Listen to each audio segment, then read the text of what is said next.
Welcome to my channel, Plotamy. Close your eyes for a moment and listen to the winter wind. It's 1915 and the world is at war. But far to the south, beyond maps and beyond mercy, another kind of battle is unfolding. The man at the center of it, Ernest Shackleton, stands on the deck of a ship named Endurance, her black hull. Groaning under crushing plates of sea ice, he is not a general, not a politician. He is something rarer. A leader whose battlefield is the unknown, whose soldiers are sailors. And scientists whose promised victory is a line drawn across Antarctica from sea to sea. He believes in crossing the last great continent on foot. He believes in the audacity of survival. The place is the Weddell Sea, the most treacherous ice-laden water on Earth. It is early 1915, high summer in a region that knows only degrees of cold. The sky is white, depthless. Sundogs hang like lanterns beside a ghost sun. Men in wool and grease-stiffened mitts chip at the pressure ridges that lock their ship in place. On good days, the floe creaks and drifts.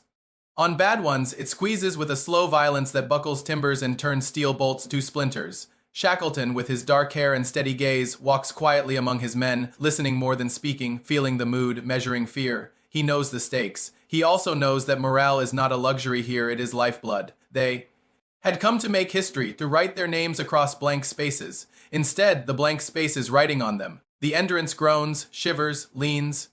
The men name the ice presses nips, as if the jaws of the ocean are playful. But the nips are not playful. On October 27, 1915, the ship is mortally wounded. Shackleton gives an order: abandon ship. Not a phrase shouted in panic, but a sentence spoken with clean, final certainty. Canvas tents rise on the floe. The men watch as their home and hope splinter into angles of despair. Frank Hurley, the photographer, saves plates of glass negatives in it trunk, plunging into the freezing bilge to rescue memory from the wreck.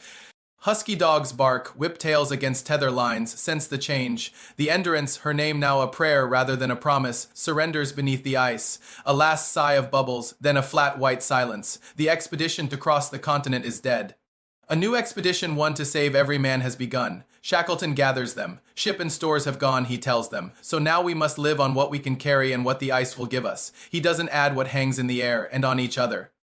Motivation, once tied to glory, is now bound to survival: food, shelter, warmth, the next breath. There is a map in Shackleton's head, a march to open water, then boats to Elephant Island, and from there, if the ocean will allow it, a desperate run to South Georgia. But maps are theories. The ice is reality. They march, sledges creak.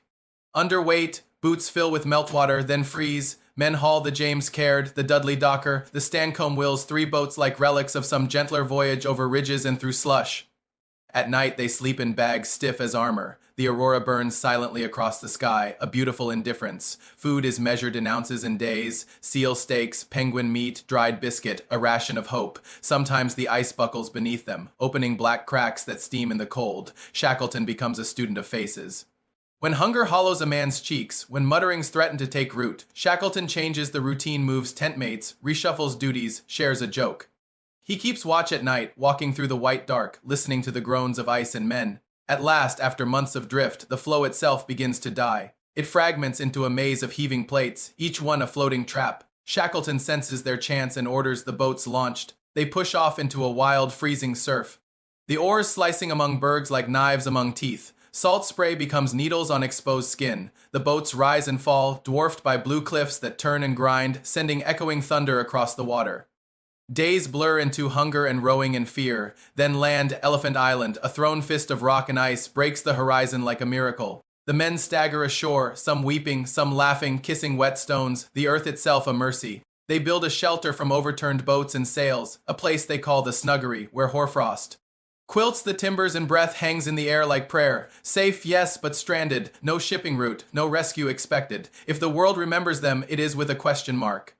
Shackleton draws a hard circle around an idea. Take the strongest boat, the James Caird, outfit it with salvaged canvas and rope, and make for South Georgia 800 miles across the worst ocean in the world. It is early April 1916. Winter is coming back. He chooses 5 men to go: Frank Worsley, the navigator with a genius for dead reckoning; Tom Crean, whose quiet courage is a steel spring; John Vincent and Timothy McCarthy, power and endurance in human form; and Harry McNish, the ship's carpenter, who will turn salvaged wood into salvation. They melt blubber to waterproof the seams, raise the gunwales with scraps, and strengthen the keel. The James Caird looks like a scarred prayer. Shackleton looks once more at the faces under the upturned boats, frostbitten, bearded, eyes bright with trust and promises to return. They push off into a sea that wants to unmake them. The Southern Ocean rolls out its full vocabulary. Gale, sleet, hail, waves like moving mountains. Worsley hunches over a sextant, snatching sightings through storm slits in the cloud. One glimpse of the sun every 3 days, a miracle that keeps them on course by a hair's breadth. Crean bails with hands that no longer feel. Shackleton, boss to the men, keeps them fed every few hours, insists on hot milk, on routine, on the habits that keep despair from multiplying. Their clothing is soaked inside and out, they're sleeping. Bags salty and stiff. At night, the boat is a coffin alive with motion. Albatrosses wheel above, white against the bruised blue sky, and icebergs drift like cathedrals, luminous and uncaring.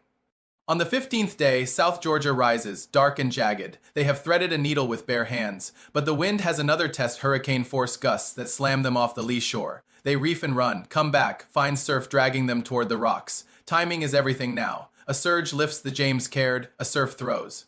Her and men leap into waist-deep water, dragging the boat to safety. They collapse on a beach thick with kelp and bones. Shackleton gives them a single day to rest.